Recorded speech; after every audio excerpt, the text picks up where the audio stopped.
Piikaiki'somm. I'm out here at Sspopiikimi. It is, I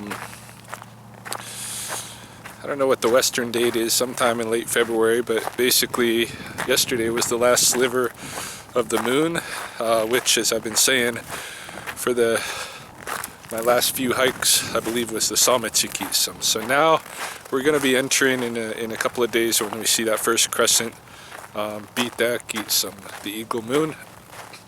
And that's when, among other things, the owls and the eagles will start incubating their eggs on their nests.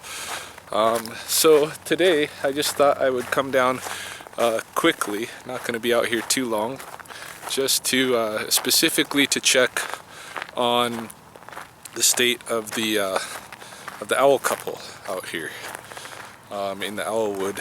I don't know, last time I think I came looking for them, they weren't here, and I know I've been keeping my eyes on several other great horned owls. One at the campus, the college campus where I work. That couple has just, let's see, how many days ago? I think exactly a week ago, that couple left their winter perch to go to their nesting site. At the same time, there was another one that was a lone owl in a bush off of at the conjunction of One Spot Road and Highway 509 on the Blood Reserve, and that owl departed. So I'm just going to come down and see if the owl couple is, if I can spot them here in the owl wood, the couple or even one of them. I know last year, and I think even the year before, they nested somewhere other than in the owl wood itself. So that could be the case this year, in which case I don't expect to find them today. But it would sure be nice, just for monitoring purposes, if I found that they were nesting here this year. But we'll see. Anyway, and then if there's anything else out here of interest today to film, anything changing, anything new, then I'll show that as well. We can look at the pond, what its current state is like. And normally, where that last moon, the eagle moon, Piikaiki'somm, then we would have some good open waters and stuff, and the beavers would start being able to get out and do their thing. But yeah, it's still entirely frozen over right now. So, and we have had little shots during the winter where little pockets have been open, but right now it's pretty cold. I think the temperature is currently maybe minus 13 or so. Not too cold, definitely not too warm. And we've still been having pretty steady snowfalls. We'll get a snow, and then we'll get a chinook, and then we'll get a snow, and then we'll get a chinook, and so that's still all happening. Yeah, headed toward the owlwood. Alright, I am at the edge of the owlwood now, and you might recall from prior videos in the winter there has been a young porcupine, possibly the child of the blonde and peekaboo, hanging out in this area. And just coming up here, I noticed that the young porcupine is down on this side today. So I'm going to go around because this slope is pretty slippery. I'm going to go around and we can go have a look at her. She's down in an area where we can get access. She's right in there. So we'll go have a close-up look at her, see what she's up to. Obviously it looks like she's eating the bullberries, or maybe the bark. We'll see. Maybe there is some remaining bullberries. There wasn't very many bullberries this year in this patch. This patch is normally pretty good, and I sometimes will harvest from here. One year maybe a couple of years ago, my students and I actually got a lot of berries out of this patch. I did notice walking up too, I didn't have the chance to document it, but here in these bushes, you see there's a couple of different magpie nests. There's the old one, that's where Derek, my pet magpie, was born. There's a new one his parents made there that they had a successful brood in last summer. And so I did notice that there was one of the magpies was hanging out by the nest, and that's something that I expect to see a lot going on in this moon, in this Piikaiki'somm. I expect to see magpies kind of starting to work on repairing and or building nests. They are one of the birds that takes the longest to actually complete their nest building. A lot of birds can build their nest in a day. Some of them it takes a little bit longer, maybe a week. For the magpies it takes about a month and a half, and that's because their nests are so elaborate. I mean, you have to make this big globe of sticks to begin with, and then they make a large mud bowl inside the globe, and then they line that bowl with the stems from choke cherries, the delicate little stems from choke cherries that are on the branches from last year's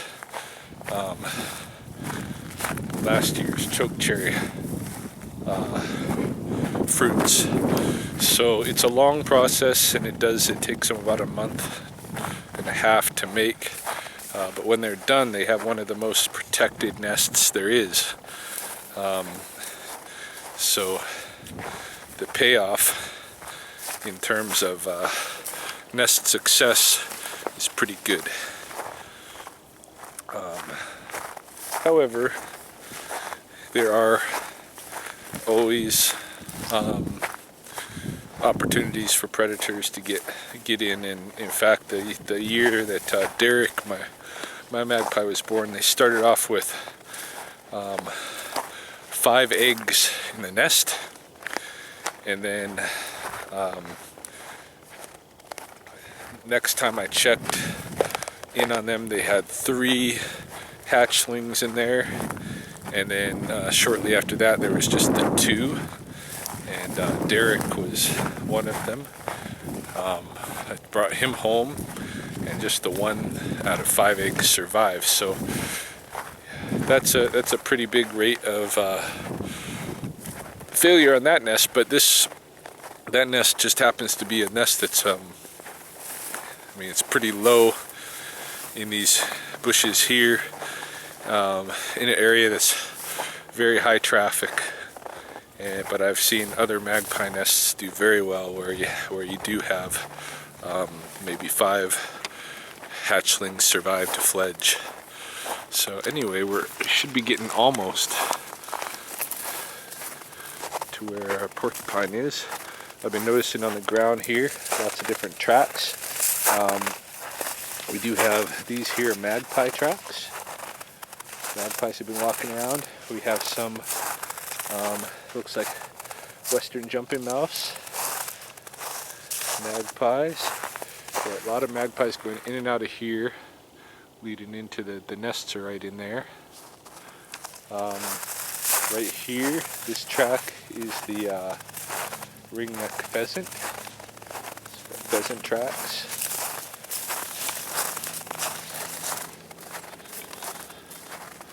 And we should be coming up on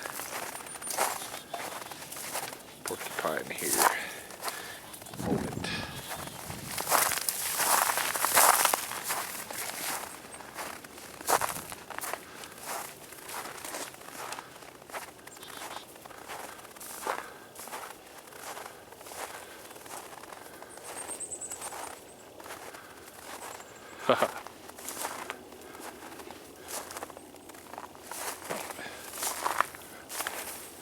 Yeah, it looks like she got smart and ditched. Not too surprising. Not too surprising at all. But let's see if we can figure out what she might have been eating. I'm thinking maybe these rose hips, because I'm not seeing any bark removed from the trees here.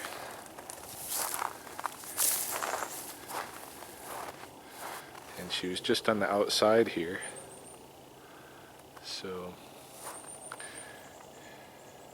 it's a little bit of chewed up twig there. She might have been chewing on that twig. But yeah, what's really here in more abundance for food is these roses. I got a bunch of chickadees here checking me out. They're so curious. They're like, what's going on? What's going on?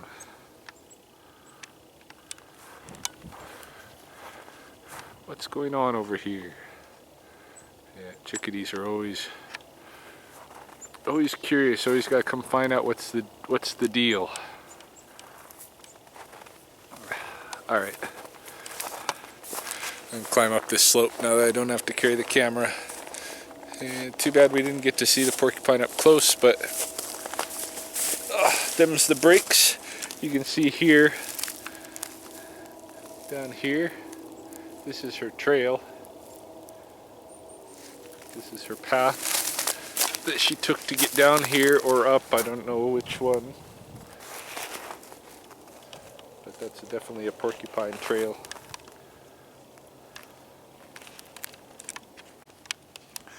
Alright, here is the tree that the owls have been using for their winter perch. And as you can see, they're here no longer. So, I'm going to continue searching the owl wood here to see if I happen across them. But the likelihood is that they have gone on to their nesting site, which for the last couple of years I have not been able to identify. It's not in the owl wood, but I suspect it's somewhere fairly close by, maybe up the coulee slope. Maybe there's some choke cherry or bulbrush bushes somewhere in there. There's a lot of brush in the area on the slope right underneath the high level bridge, and it's not impossible that they might be using an old magpie nest somewhere in there. I'm not going to climb up and search that area today though, because I have some other things to attend to today. But I will at least give a quick look around in the rest of the owl wood and see if I can find them here. And if not, start heading north again and check out what's going on the river.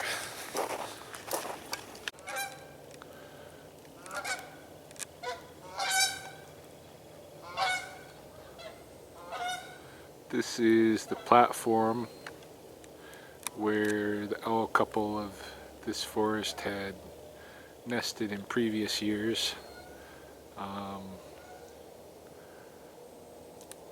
Of course, it was a much thicker platform when they nested on it, but various windstorms and lack of use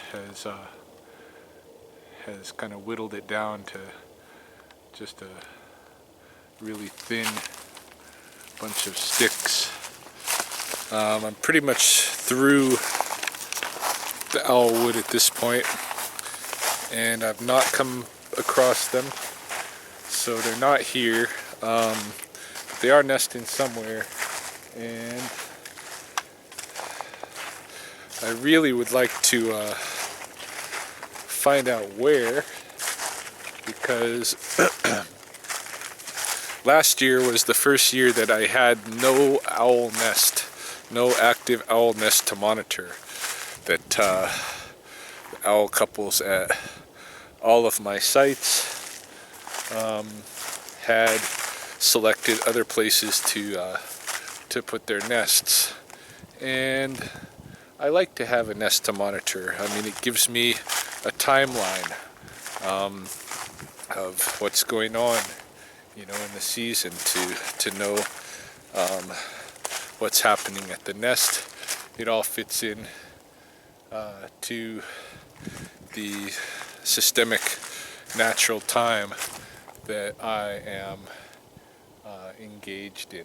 So I feel at a bit of a loss when I don't have an owl nest, and it's kind of driving me crazy right now, thinking that the owls might be already sitting on nests, but I don't know where any of the nests are. So I'm thinking in the next couple of days at least, before we get into the eagle moon proper, I have to find an owl nest. I just really need to. So I'm going to be doing a lot of hiking until that happens. Maybe not today, but over the next few days at least. Just wanted to show what the river's looking like today. Like the pond, it's pretty much frozen over, and frozen more than it has been in some other parts of the winter. You know, it's not surprising, the cold has been going on a while. Some geese out here, little clan of geese, and I don't see any golden eyes, but they'll be around somewhere on the river. I've been seeing my last maybe 3 weeks or so of being around on the river. I've seen, now there's something going on here with the magpies. Curious.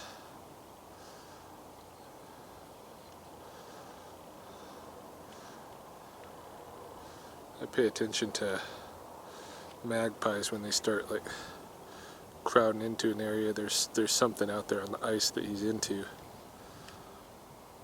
We shouldn't be, there's a certain kind of midge that should be hatching from the river. Some of my students have already started to see them. This kind of like this foamy stuff that, and there's a big like cluster of hatching and mating midges. Or I shouldn't say hatching, but what do you call it when they're transforming from basically a maggot into the fly. So I'm waiting for the magpies to clue me in to that event. Anyway, the eagles, haven't been seeing too many of them, and I think they've probably gone off to their nest sites. And I have been considering driving up to a couple areas where I know eagles regularly nest and see if they're nesting yet. It's just another monitoring thing, phenologically. But yeah, it's still cold here, still winter, starting into Piikaiki'somm pretty soon, and it looks like a couple of things are getting underway. I did take a little stroll through the forest main here, and I saw a flicker, which I haven't seen a flicker here at Sspopiikimi for a good part of the winter, so that may be, it probably is a returned male flicker. I also came across some starlings. All of them beat wing out of there before I could videotape them, but they're there. So the starlings just starting to return. The male flicker's just starting to return. The owls and the eagles are off to get to their nesting, I think. And we will be seeing things changing around here pretty quick. But yeah, I do want to go out and I want to find an owl nest somewhere that I can walk to regularly to monitor. So that's about it for now.